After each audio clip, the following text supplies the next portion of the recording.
Bueno, seguimos en el Noticiero Popular de Barricada TV, ya estamos con nuestro invitado del día de hoy, nuestro compañero y amigo Guillermo Cabiasca, nuestro amigo de la casa Guillermo Cabiasca. ¿Cómo andás, Willy? Bien. Él es historiador, tuvo una fuerte militancia en los 90 en nuestro país y lo que viene a presentar hoy a este noticiero es el libro Dos Caminos, la experiencia de la insurgencia en Argentina del Partido Revolucionario de los Trabajadores y su brazo armado, el ERP, y Montoneros en los 70. La primera pregunta que yo haría es, teniendo en cuenta que desde la vuelta a la democracia en Argentina, particularmente con el kirchnerismo, hubo una reversión también de la historia y una manera y una mirada de entender la historia de ese momento particular que también se sumó a otras versiones que ya existían, como desde la teoría de los dos demonios, de la derecha plena de la teoría de los dos demonios, hasta entender la militancia de los compañeros de los 70, que entiende el kirchnerismo como una cuestión de que los tipos eran buenos tipos, que como si no les hubiera quedado otra, digamos, que salir a enfrentarse con esta elección de vida que era la lucha armada. ¿Cuál dirías que es puntualmente el aporte y la diferencia que hace Dos Caminos frente a estas versiones? Bueno, hola, ¿cómo les va? ¿Cómo andás, Gracias por estar en el noticiero. Mira, respecto de lo que es la interpretación de la historia argentina reciente, indudablemente todo el periodo democrático tuvo una bisagra fundamental en torno a partir del 96, y después del 2001. Yo no pondría el eje tanto en el kirchnerismo, porque es darle una entidad a un equipo de personas que en realidad es consecuencia de todo un proceso de movilización popular que termina en el 2001, o que tiene un pico en el 2001, en el 2000-2001, pero que viene gestándose en la resistencia al neoliberalismo en los 90 y que en el 2001 hace un quiebre con lo que era la situación previa, por lo menos hace entrar en crisis al neoliberalismo. El kirchnerismo hace una lectura de la situación, es una lectura particular, una lectura posible. Podría haber habido otras, ¿no?, más represivas o más continuistas en todos los planos. El kirchnerismo hace una lectura en la cual, si bien mantiene unas continuidades fundamentales en lo que es la estructura general de la inserción argentina en el capitalismo mundial, indudablemente produce algunos cambios en la economía, pero sobre todo produce algunos cambios en lo que son lo que es la cultura y la interpretación respecto del pasado, la lectura que hay respecto del pasado, y cuál es la capacidad para poder volver a reconstruir la hegemonía perdida en el 2001, para volver a poder reconstruir lo que es la capacidad del personal político de garantizar la gobernabilidad de la clase dominante, ¿no? Para eso, indudablemente, a partir del 2001 no se podía hacer igual que antes. Tiene que haber una serie de situaciones que permiten tomar una parte de los reclamos y los discursos populares. Una parte de los reclamos y los discursos populares está relacionado con el tema de derechos humanos. Y justamente señalo el tema de derechos humanos. Hay una apropiación o hay una relectura de los 70, no necesariamente desde una perspectiva de la que la tenían los compañeros o las organizaciones que pelearon en los 70, que en realidad una perspectiva revolucionaria por el socialismo, por la liberación nacional, sino una lectura de los 70 desde una perspectiva de los derechos humanos, que no la hizo el alfonsinismo, por más que hizo el juicio de la Junta, y que mucho menos la hizo el menemismo, bajo ningún aspecto, digamos, al contrario, el menemismo profundizó una lectura negativa respecto de ese periodo. Pero la lucha de los organismos de derechos humanos y una lectura desde ese lugar es lo que tomó el kirchnerismo. Eso hace que la lectura de los 70 no sea, aún hoy, una lectura en la cual se toma en cuenta principalmente el análisis de los proyectos y los objetivos que se dieron y las razones por las cuales se dieron esas luchas, sino una lectura en la cual se pone énfasis en la reivindicación o el recuerdo o la apropiación de los revolucionarios como víctimas. Los revolucionarios son víctimas de una represión y de un sistema injusto, pero pareciera que sus proyectos quedan diluidos. En ese sentido, eso permite la apropiación de un pasado por parte de un equipo gobernante que no es continuador de ese pasado, pero permite la apropiación de un pasado en el cual en parte, no completamente, pero en parte, se lo vacía de contenido de proyecto. Y en ese sentido, ¿cuál sería el aporte del libro a esta diferencia en la concepción, digamos, de entender los 70 y la lucha armada en particular? Mira, la idea del libro, el libro surgió específicamente como un aporte a la discusión en el área de formación del movimiento Teresa Rodríguez, ¿no?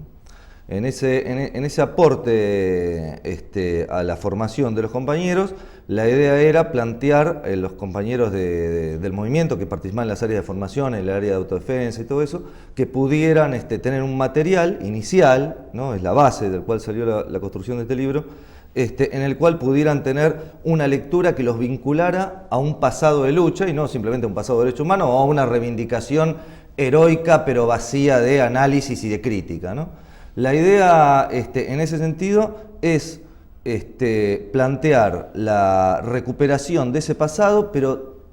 con una perspectiva en la cual nosotros podamos poner en la mesa los dos principales proyectos, las dos principales tendencias, que si bien las dos, puedo decir en términos generales, querían la revolución, estaban por el socialismo, eran dos proyectos,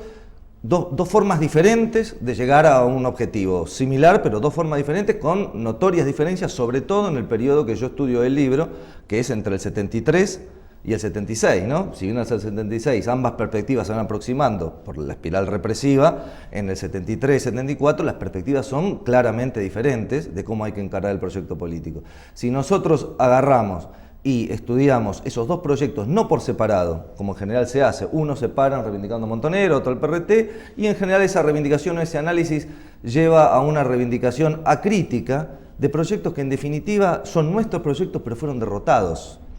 O sea, nosotros no podemos reconstruir esos proyectos sin reconocer la derrota y sin reconocer que eran dos proyectos. Y poder analizarlos críticamente a ambos y compararlos críticamente a ambos. Ahora, justamente con esto que vos planteabas y estas diferencias de cómo entender los proyectos políticos, hubo diferencias puntualmente en el periodo que vos mencionás, que eran fundamentalmente en la concepción del peronismo y de Perón, en ese tipo en esa cuestión particular, el lugar de la burguesía, el rol que jugaba la burguesía en esta lucha, el lugar de los frentes de masas y la conducción de los compañeros en ese frente de masas. Bueno, respecto a todo esto, lo que se puede ver también es que había una cuestión común, que era la preocupación por la cuestión del poder y la preocupación en el qué hacer, digamos, en un objetivo a largo plazo de estas organizaciones. ¿Cuáles son las diferencias que, digamos, más destacadas por ahí, y digo, teniendo en cuenta que tenemos un tiempo demasiado acotado, digamos, para contar esto, pero cuáles son las diferencias puntuales que había en estas organizaciones con respecto puntualmente a la concepción del poder? Mira, primero vamos a hacer un planteo. La discusión de la centralidad de la cuestión del poder es algo que solo en los revolucionarios, porque la burguesía y sus exponentes no tienen bien claro que el poder es fundamental y que el Estado es fundamental, y en eso no cambiaron a lo largo de ningún periodo. Eso solo fue puesto en crítica del lado de los revolucionarios o la gente que lucha por el cambio o para ser un poco más amplio, ¿no? En ese momento la concepción del poder estaba enraizada en todos los revolucionarios, y en las organizaciones que habían optado por la lucha armada estaba muy presente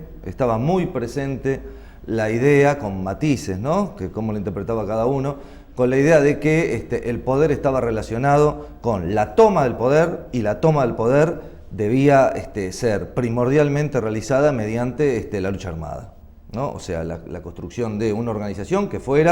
tuviera un aparato militar propio era fundamental. Eso en términos muy generales. Indudablemente el planteo de Montoneros y el planteo de Lerp de cómo desarrollar ese mismo aparato militar pasó por momentos en los cuales fue diferente, ¿no? La concesión del poder para el PRT claramente pasó siempre por lo que es la toma del poder mediante una revolución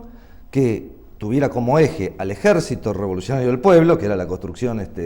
militar del PRT, que si bien era el brazo armado del partido, era central, en la práctica era central, era más que el brazo armado del partido, no era un partido que tuviera decenas de miles ni cientos de miles, era un partido en su apogeo en torno a las 5.000 personas, y eso te implica, para desarrollar un ejército que realmente plantee un combate militar de igual a igual, o intente plantear un combate militar de igual a igual con el ejército argentino, que no era por lo menos un ejército despreciable en términos militares, requerías desarrollar un gran esfuerzo en ese sentido. Y por otro lado, que el centro social, o sea, el bloque social que permitía que esa fuerza militar, que ese partido llegara al poder, estaba centralmente, pero más que centralmente, era casi monolíticamente obrero. O sea, el PRT no concebía necesariamente, o no concebía, digamos, rechazaba en definitiva cualquier tipo de alianza con sectores, con fracciones de la burguesía. Y por otro lado, el PRT no consideraba, más allá que indudablemente consideró posible su participación electoral y no la pudo llevar adelante, pero hubiera considerado posible, consideraba que era muy difícil o prácticamente imposible que a través de las elecciones hubiera algún momento de posible progresividad del proceso político. El proceso político debía llegar, de que se inauguró en marzo, la etapa que se abrió en mayo del 69, iba a llevar en un ascenso con sus ondas, pero en un ascenso sin grandes reflujos, o sea, sin grandes reflujos como los que hubo después, como nosotros conocimos y conocemos. Iba a permitir que el partido, la vanguardia que era el partido, llegara al poder. Montonero en ese sentido siempre concibió, en ese sentido similar, ¿no? La idea, siempre concibió la necesidad de llegar al poder y llegar al poder del Estado. Pero Montonero siempre, por lo menos siempre hasta el 75, 76, inclusive después en sus documentos lo plantea así, siempre concibió la posibilidad de que aún dentro del mismo régimen burgués se pudiera llegar a que las organizaciones populares y Montoneros llegara al Estado y tomara el poder sin necesidad de barrer inicialmente con el conjunto de las estructuras de la burguesía. Montonero siempre planteó la posibilidad de un marco de alianza un poco más amplio. La conciliación de clases, lo que se entiende como del peronismo como la conciliación de clases. O sea, no sé si la conciliación de clases, porque la conciliación de clases en el peronismo implica una conciliación con el conjunto o con una fracción de la burguesía muy amplia, ¿no? O sea, el peronismo, si bien no plantea en teoría, ¿no? Después en la práctica ya ha habido muchos gobiernos peronistas y han planteado una conciliación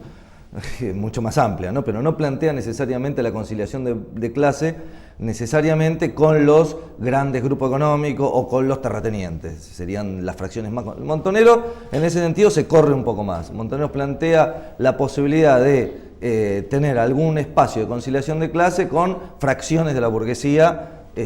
vinculada al mercado interno, inclusive, por más que, y eso se nota durante el 73 sobre todo, hasta la caída de Helvar, inclusive con la fracción de la burguesía ya no pequeña, sino mediana, que constituía el grupo de Helvar. O sea, en esa época todavía, hoy por ahí es más difícil encontrar una fracción como la de Helvar de peso y que tenga el mismo desarrollo, la fracción de Helvar, una fracción de la burguesía más vinculada al mercado interno, pero ya con capacidad de salir hacia afuera, todavía no transnacionalizada, o sea, lo que más tradicionalmente burguesía nacional, que hoy es difícil encontrar. Montoneros planteaba, no sé si la conciliación, pero la posibilidad de alianza con ese sector, a pesar de que consideraba que era fundamental que en ese proceso la organización Montoneros fuera la articuladora y la vanguardia, o sea, reemplazar de la conducción de Perón, que era una conducción que buscaba principalmente la conciliación en forma en teoría, ¿no? En forma equidistante entre esta fracción de la burguesía o entre la burguesía y el proletariado. Montonero se pararía desde el proletariado buscando la conciliación o la alianza con esta fracción de la burguesía. Eso evidentemente es diferente porque permite pensar formas de acceso al poder que no fueran exclusivamente militares. Y de la misma forma, Montoneros desarrolla la lucha armada, pero en el 73 desarrolla por lo menos durante el 73, una política en la cual intenta buscar alianzas con fracciones del ejército, y fracciones del ejército no menores como la que conducía Carcaño, ¿no? Que era el jefe del ejército. Claro, y en ese sentido, vos hace un rato planteabas también la cuestión de que en términos generales la vía de la lucha armada había sido común para muchas de estas organizaciones, hablando justamente del PRT de Montoneros. Ellos se han planteado originariamente como la vía, como el camino posible para acceso al poder, o durante el proceso esa vía y esa lucha armada ha ido variando en función del contexto. A ver, el origen del PRT, o sea, el PRT se funda el PRT, el combatiente, el PRT que conduce Santucho, no voy a decir de, porque son el PRT cuyo secretario general es Santucho, se funda a partir de una división del PRT, que está también la fracción que después va a ser el MAS, el MST, el PTS, el PONO. Claro, lo que se conoce como el quinto congreso, ¿no? El cuarto congreso, en el cuarto congreso empieza y el quinto congreso es efectivamente, ya con el cuarto congreso se plantea la división desde el punto de vista teórico, pero práctico por lo que está pasando en Argentina y en el resto de América Latina, entre la necesidad de desarrollar la lucha armada contra la fracción de Nahuel Moreno, un referente importante del trotskismo en Argentina, el principal, digamos, que lo plantea en forma ambigua y cada vez se aleja más. Porque no olvidemos que el trotskismo y Nahuel Moreno tienen un periodo, la cuarta de Mandel, a la cual adhiere Moreno, un periodo que tiene una visión positiva del proceso de lucha armada a partir de la Revolución Cubana, que es muy fuerte en América Latina, ¿no? O sea, el PRT, el combatiente, el PRT, que todos conocemos, se funda con el principio de crear el ERP y desarrollar la lucha armada como eje central para la toma del poder en Argentina. Montoneros y todas las demás organizaciones surgen como organizaciones armadas, no como organizaciones políticas. El PRT, bueno, es un partido que tiene un desarrollo previo y que plantea, Montoneros surgen como grupos guerrilleros. Sí, no digo sin trabajo político. Trabajo político siempre hay porque son grupos guerrilleros que surgen, sobre todo Montoneros. También fue lo que decantó de organizaciones previas Montoneros, ¿no? Como el FAP, o sea, experiencias previas. Vinculadas, algunas a la resistencia peronista, otras a luchas que... No olvidemos que nosotros estamos en un periodo, a mí me gusta rescatar o tomar en cuenta una frase que han repetido por diferentes formas todos los entrevistados y que está en los documentos y que la plantea Firmenich también hace mucho tiempo, pero la plantean la gente que fue del PRT. Nosotros, cuando se les plantea el tema del foquismo, de la desinserción, ¿no? Nosotros llegamos tarde, o sea, la violencia y la lucha en el pueblo, en el 69, en el 70, cuando nosotros desarrollamos la lucha armada, la violencia en Argentina, no la lucha armada en el sentido planteado como organizaciones político-militares, pero el enfrentamiento social que había en Argentina era un enfrentamiento que se cobraba vidas en forma permanente, que implicaba la proscripción de la mitad de la población, la democracia que existía y no se veía una posibilidad de que fuera de otra manera, y aún la democracia, la elección del 73, que fue democrática, fue seguida de una represión desde el mismo Estado o desde grupos paramilitares muy fuerte. O sea, las organizaciones surgieron a partir de un escenario de luchas sociales, sindicales y políticas que no tiene paralelo con el que conocemos hoy. Luchas que tenían embriones de lucha armada muy fuerte. La resistencia peronista fue una lucha que combinó huelgas con sabotajes y con embriones de lucha armada, y todo ese proceso tiene una continuidad con sus altibajos hasta el 69, y estos nuevos grupos que surgen, algunos que vienen de antes y otros que son más jóvenes que surgen en ese momento, surgen en ese escenario, no surgen en un escenario que no pasaba nada, y de golpe hay unos grupos que hacen la lucha armada y despiertan la conciencia de las masas. En ese sentido, más allá de que muchos asumen inicialmente una concepción foquista, podríamos decir, no son foquistas las organizaciones, no surgen en un escenario donde no pasa nada y la vanguardia despierta a las masas. No, las masas están y no tienen vanguardia. Y ahí surge, digamos. Y digo, pensando hoy en la actualidad, ya sea argentina o también latinoamericana, ¿cuál es la herencia que retoman las organizaciones militantes en la actualidad respecto de esta encrucijada que vos planteás en el libro que unió al PRT y a Montoneros? Yo creo que la encrucijada no los unió necesariamente, porque nunca se unieron, ¿no? Tuvieron momentos de acercamiento en la época de la dictadura de Lanusse, y tuvieron momentos de acercamiento hacia el final del gobierno de Isabel, pero bueno, todos sabemos que la represión se cobró más rápidamente el funcionamiento del PRT y ya no hubo más unión, porque una vez que una de las dos organizaciones está prácticamente desarticulada, es muy difícil que te plantees un frente de resistencia a la dictadura si una organización más o menos existe y la otra no. Pero en ese sentido yo creo que en realidad, desde mi punto de vista, creo que las organizaciones actuales toman muy poco del pasado,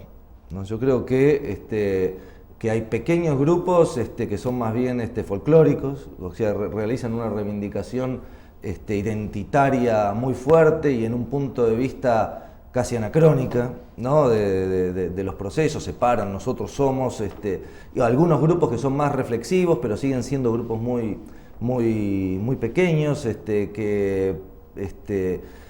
creo que las experiencias y lo que yo, en mi intención, ¿no? Creo que tiene que ser la intención es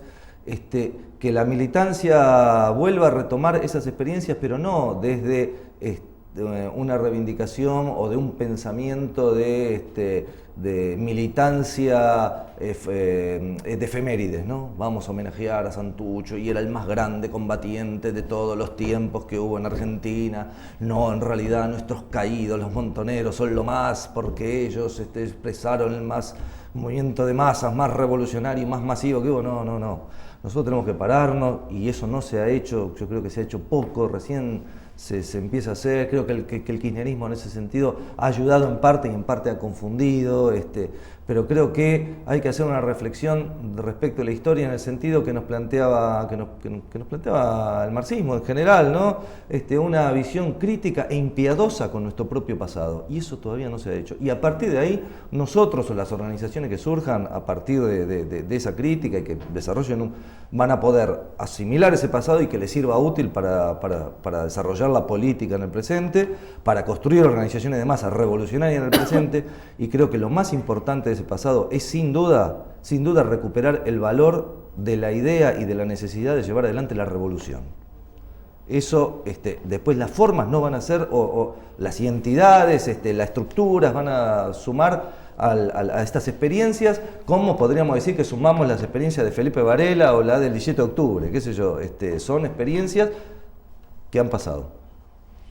Gracias, Willy, por acompañarnos hoy.